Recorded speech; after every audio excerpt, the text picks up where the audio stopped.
Hello दोस्तों, नमस्ते। स्वागत है आपका जीनियस एकेडमी साइंस क्लासेस के अंदर। ठीक है ना। और जैसा कि आपने देखा था पिछले वीडियो के अंदर अपन ने मादा जनन तंत्र और नर जनन तंत्र को कंप्लीट कर लिया है और रिप्रोडक्शन जो चैप्टर है उसका जो लास्ट अंतिम चरण में अपन पहुंच चुके हैं, यानी कि जनन स्वास्थ्य पे आज हम इस वीडियो के अंदर बात करने वाले हैं दोस्तों।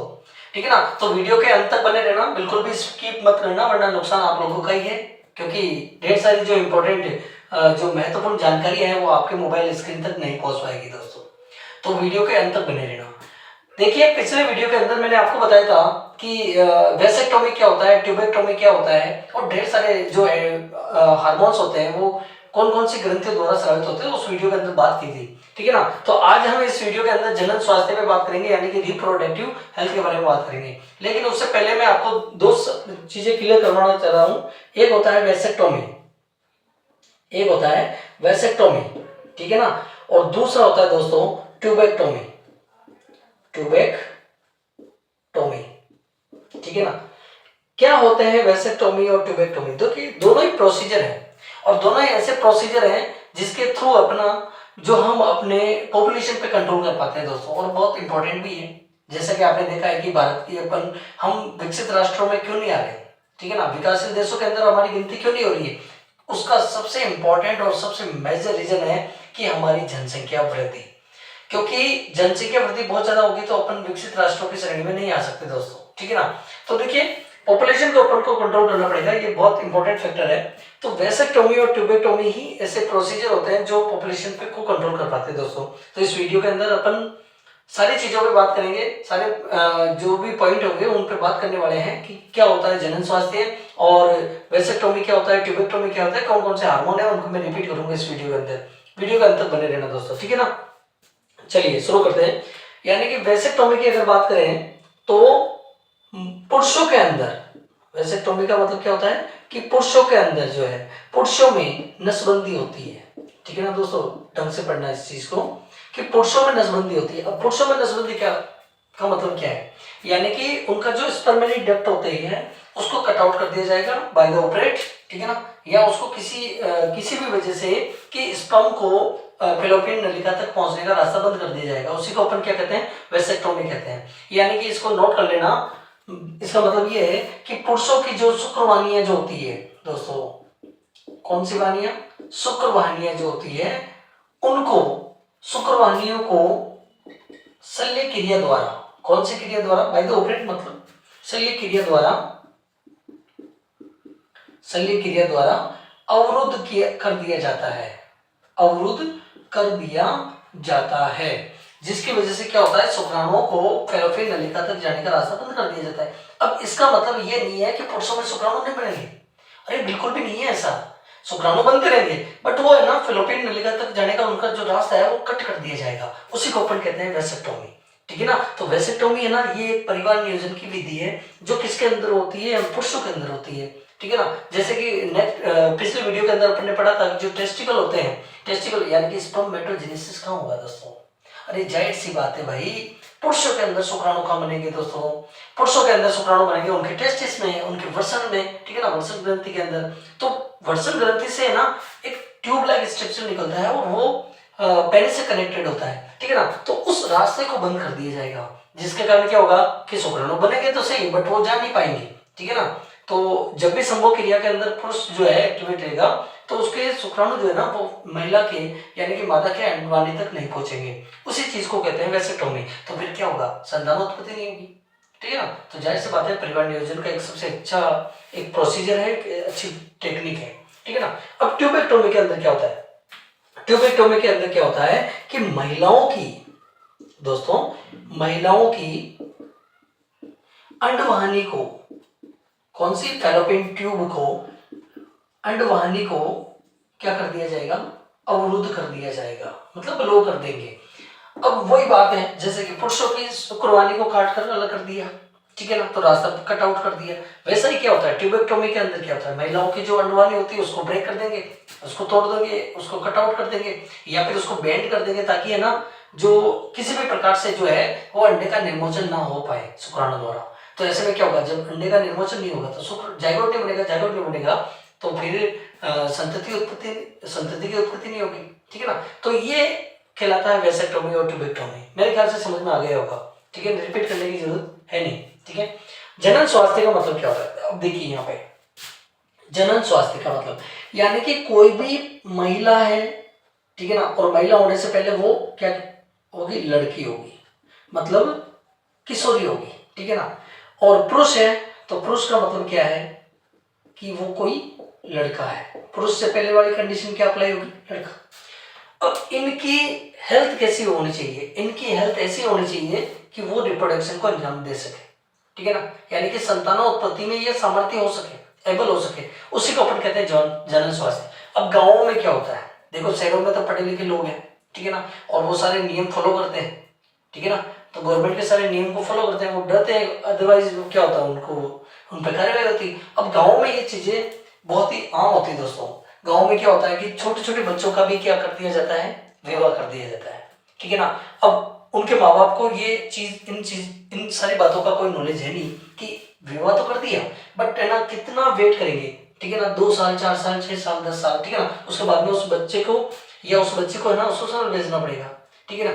अब उसमें क्या होगा, अगर उसके बच्चे की उम्र पूरी नहीं है, यानी कि उनमें जनन परिपक्वता नहीं है, वो जनन के लिए तैयार नहीं है, और उससे पहले ही उसको ससुराल भेज दिया गया, तो फिर क्या होगा, उसकी हेल्थ पे पूरा इफेक्ट जाएगा, ठीक है ना। और होगा क्या कि फिर अगर कम उम्र में संतान हो गई तो बच्चे की तबीयत खराब रहने लग जाएगी, है ना, किसी भी प्रकार से उसके बॉडी पे इफेक्ट आएगा। तो इस चीज को अपन जो है जनन स्वास्थ्य के अंदर पढ़ते हैं। जनन स्वास्थ्य का मतलब ये होता है, गवर्नमेंट ने भी जो है आयु फिक्स कर रखी है, ठीक है ना, तो उसके अकॉर्डिंग देखा जाए तो जनन स्वास्थ्य ये होता है कि चाहे लड़की हो चाहे लड़का हो, ठीक है ना, उनकी उम्र इतनी होनी चाहिए कि वो जनन उनके अंदर जनन परिपक्वता आ जाए दोस्तों, यानी कि उनकी जो उनका जो बॉडी है, उनका जो शरीर है, वो जनन के लिए परिपक्व हो जाए, ठीक है ना, फिर उनका विवाह कर दिया जाए तो कोई दिक्कत नहीं है। अदरवाइज क्या होगा, कम उम्र में अगर शादी कर दी जाए तो लड़के पे भी इफेक्ट जाएगा और लड़कियों पे भी इफेक्ट जाएगा, जिसकी वजह से गर्भपात होना, ठीक है ना, एबॉर्शन की समस्या उत्पन्न होना या फिर मौत तक हो जाना, ये ऐसी समस्या आती है। तो इसलिए ध्यान में रखना है कि जनन स्वास्थ्य जो है एक ऐसी अवस्था, मतलब जनन स्वास्थ्य के अंतर्गत एक ऐसी अवस्था आयु फिक्स कर देनी चाहिए जिसके अंदर लड़कियों की जो है उम्र जो है वो इतनी होनी चाहिए कि जिससे कि उनके अंदर, उनकी बॉडी के अंदर जनन परिपक्वता पूर्ण रूप से विकसित हो सके दोस्तों। इसके अलावा जो हार्मोन होते थे, जो हार्मोन है दोस्तों, ठीक है ना, हार्मोन्स जो है, आपको मैंने पिछली वीडियो के अंदर बताया कि नर के अंदर जो हार्मोन होता है और मादा के अंदर जो हार्मोन होते हैं, दोनों हार्मोनों के बारे में मैंने बताया, ठीक है ना, कि नर के जो टेस्टिकल होते हैं यानी कि वृषण ग्रंथि है, वो कौन सा हार्मोन निकालती है दोस्तों, टेस्टोस्टेरोन निकालती है, टेस्टोस्टेरोन निकालती है। देखो टेस्ट 2 प्रकार के हार्मोन होते हैं वैसे तो, अगर डीपली इसका टैली करें ना, जो बीएससी सिलेबस के अकॉर्डिंग अगर पढ़ा जाए तो नर के टेस्टिस ग्लैंड से 2 प्रकार के हार्मोन निकलते हैं, तो टेस्टोस्टेरोन और एंडोटेस्टोस्टेरोन, बट अपन इंक्लूड फॉर्म के अंदर इसको केवल ओनली फॉर टेस्टोस्टेरोन के नाम से ही जानते हैं, ठीक है ना। आपके लिए इतना ही सफिशिएंट है, तो आप इतना ही जाने कि नर के द्वारा जो नर की जो टेस्टिस ग्लैंड है, यानी कि जो वृषण ग्रंथि है, जो जनन ग्रंथि के नाम से रिप्रोडक्टिव ग्लैंड है, वो कौन सा हार्मोन निकालती है दोस्तों, टेस्टोस्टेरोन निकालती है, राइट। इसके बाद में देखिए, अगर मादा की अगर बात करें तो मादा के अंदर 2 प्रकार के हार्मोन है दोस्तों, एक होता है एस्ट्रोजन, ध्यान से समझना इन चीजों को, क्योंकि ये कंपटीशन एग्जाम के लिए और 10th बोर्ड के लिए और 12th बोर्ड के लिए बहुत इंपॉर्टेंट टॉपिक है। तो एक हार्मोन होता है एस्ट्रोजन और दूसरा हार्मोन होता है दोस्तों प्रोजेस्टेरोन, प्रोजेस्टेरोन सॉरी, ठीक है ना। तो ये 2 प्रकार के हार्मोन है ना जो बहुत इंपॉर्टेंट है। नर के द्वारा कौन सा हार्मोन रिलीज हो रहा है, टेस्टोस्टेरोन, ठीक है ना, और मादा के अंदर एस्ट्रोजन और प्रोजेस्टेरोन। अब देखिए इन हार्मोनों के कार्य क्या है, इनकी वजह से क्या आते हैं, द्वितीय गौण लैंगिक लक्षण उत्पन्न होते हैं।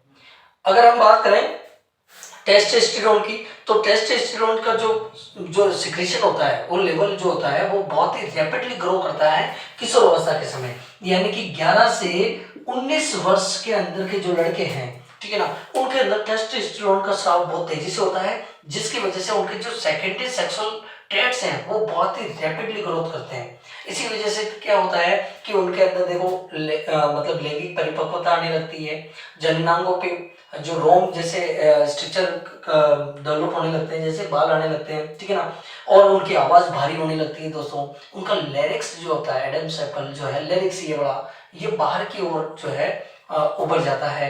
सेम रिजल्ट इस लड़कियों में देखा जाता है कि अगर 11 से 19 वर्ष की जो लड़कियां होती है, किशोरियां होती है, ठीक है ना, उनके अंदर भी ऐसे द्वितीय गौण लैंगिक लक्षण उत्पन्न होते हैं, जैसे स्तन ग्रंथियों का विकास है, आवाज का पतला होना, ठीक है ना, ये लेरिक्स जो है बहुत ही छोटा दिखाई देना, और विपरीत लिंग के प्रति आकर्षण होना।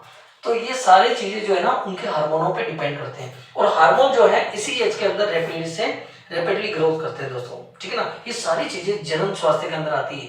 इसके बाद अगर बात करें अपन इन दोनों हार्मोनों के ऊपर, तो आपको मैंने पिछले वीडियो में बता दी थी, फिर भी मैं वापस रिपीट कर देता हूँ कि एस्ट्रोजन जो होता है ना वो सौंदर्य वर्धक हार्मोन कहलाता है दोस्तों।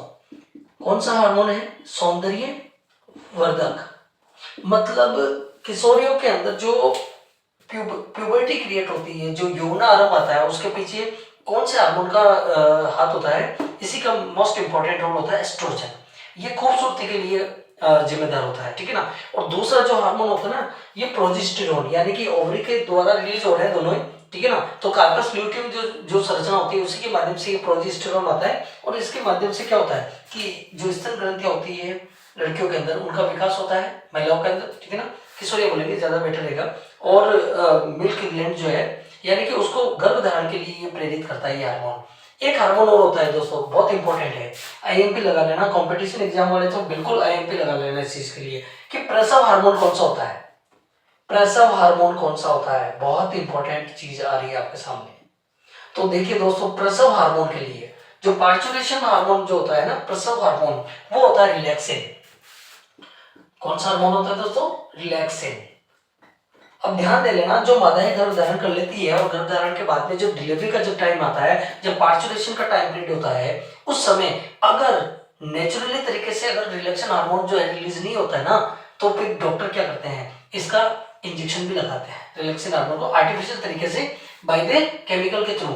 उसको जो है जो डिलीवरी की पहले जो पीड़ा आती है वो इसी हार्मोन की वजह से आ रही है, ठीक है ना। तो उस हार्मोन की वजह से क्या होता है, उसको कष्ट कम होता है, दर्द कम होता है महिला को, ठीक है ना।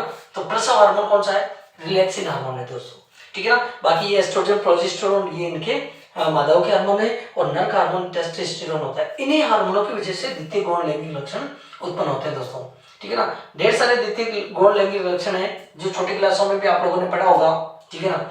अब देखिए, वेसेक्टोमी मैंने आपको बताया, ट्यूबेक्टोमी बताया। अब आप बात करते हैं अपन कि जनन स्वास्थ्य के अंदर अगर अपन कुछ एडवाइजर ध्यान नहीं रखें, मतलब कुछ सावधानियां नहीं बरते हैं, तो हमें क्या हो सकता है, हमें कई प्रकार के जो यौन संबंधी रोग हो सकते हैं दोस्तों, जैसे जिन्हें कहते हैं एसटीडी डिसऑर्डर। क्या कहते हैं दोस्तों? एसटीडी डिसऑर्डर, दैट मीन्स यौन संक्रमित रोग, यानी कि यौन क्रिया के दौरान, यानी कि सेक्सुअली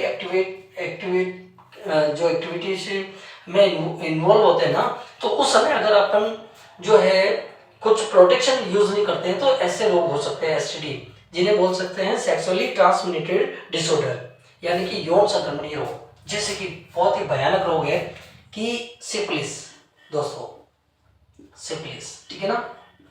और दूसरा है गोनेरिया, सिफिलिस गोनेरिया, दोनों में देखा जाता है, मादा हो चाहे नर हो, गोनेरिया और सिफिलिस। इसके अलावा एचआईवी एड्स, ठीक है ना, और भी देखा जाता है जो वायरस संबंधी विकार है, मस्सा, ठीक है ना, मस्सा, यानी कि इसको वाट्स भी बोलते हैं। ये यौन संक्रमणीय या संक्रमित यानी कि सेक्सुअली ट्रांसमिटेड डिसऑर्डर के अंदर आते हैं, ठीक है ना। हालांकि रोगों के बारे में इस वीडियो के अंदर मैं बिल्कुल भी जिक्र नहीं करूंगा, क्योंकि अपन रोग पढ़ेंगे, ठीक है ना, मानव यानी कि हेल्थ, ह्यूमन हेल्थ और डिसऑर्डर अपन पढ़ेंगे, तो उस चैप्टर के अंदर अपन सारी चीजें उस वीडियो के अंदर अपन अल्टरनेट एक एक रोग के बारे में अध्ययन करेंगे, तो डिटेल में उस समय पढ़ाया जाएगा। बट जनन स्वास्थ्य के अंदर यही आता है कि इन रोगों से अगर बचना है, क्योंकि एचआईवी एड्स आपको पता है जानलेवा बीमारी है, बहुत ही भयानक बीमारी है दोस्तों, क्योंकि एक ऐसी बीमारी है जिसके अंदर अगर कोई सफरिंग मतलब ग्रसित हो जाता है इस रोग से, तो उसकी मौत निश्चित है दोस्तों। हालांकि वो सिम्टम के रिगार्डिंग टेबलेट लेगा, दवा खाएगा तब तक ठीक रहेगा, अदरवाइज उसका फाइनली रिजल्ट बहुत भयानक होता है। ठीक है ना, तो प्रोटेक्शन जरूरी है। ठीक है ना, ये जनरल स्वास्थ्य के अंदर आता है। इसके अलावा अब आप लोग सोचोगे सर प्रोटेक्शन क्या है, तो देखिए इन रोगों से अगर बचना है तो कंडोम का यूज किया जा सकता है। ठीक है ना, कॉपर टी लगवाया जा सकता है जो महिलाओं के अंदर होती है। ऐसी कुछ विधियां होती है, उनको अपन परिवार नियोजन तकनीक भी कह सकते हैं। परिवार नियोजन विधियां भी हम कह सकते हैं दोस्तों। ठीक है ना, तो परिवार नियोजन की विधियां कौन कौन सी हो सकती है कि परिवार नियोजन का मतलब ये होता है कि देखिए बहुत जरूरी चीज है।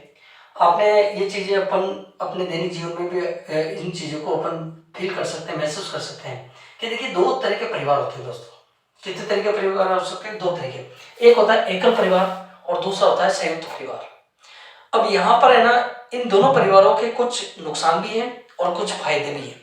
अगर एकल परिवार की बात करें दोस्तों, तो एकल परिवार में क्या होता है कि दो मतलब जो पति पत्नी है, ठीक है ना, और उनकी संतानें कितनी है दोस्तों?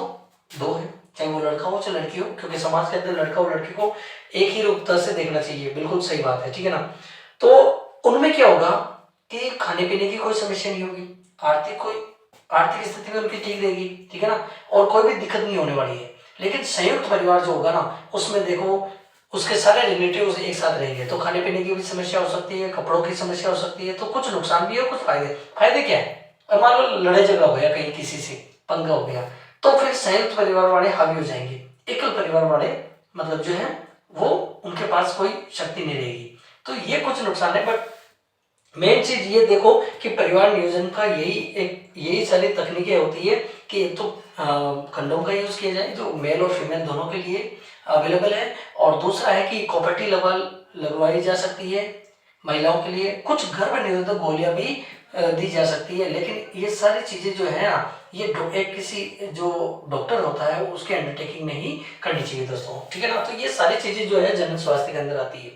इसके बाद अगर हम बात करते हैं कि जो एसटीडी डिसऑर्डर है उनको तो अपन है ना अगले नेक्स्ट वीडियो के अंदर जब भी अपन वुमन हेल्थ और डिसऑर्डर पढ़ेंगे उसके अंदर पढ़ेंगे, और किशोर अवस्था के लिए भी मैं अलग से वीडियो बनाने वाला हूँ दोस्तों। ठीक है ना, तो उम्मीद करता हूँ जनरल स्वास्थ्य के अंदर आपको ढेर सारी जानकारी मिली होगी। ठीक है ना, अगले वीडियो के अंदर किशोर अवस्था और फिर उसके बाद में तो अपन जो ह्यूमन हेल्थ वाला और डिसऑर्डर वाला चैप्टर स्टार्ट कर देंगे, तो अल्टरनेट सारे रोगों के बारे में भी पढ़ेंगे दोस्तों। ठीक है ना, तो उम्मीद करता हूँ इस छोटे से वीडियो के अंदर आपने ढेर सारी जानकारी आपको मिली होगी। और इसी प्रकार चैनल को सब्सक्राइब कर दीजिएगा, बेल आइकन दबा दीजिएगा ताकि सारे नोटिफिकेशन आपके मोबाइल तक पहुंच जाए। तो मिलते हैं नेक्स्ट वीडियो के अंदर, तब तक के लिए good bye, thanks, take care.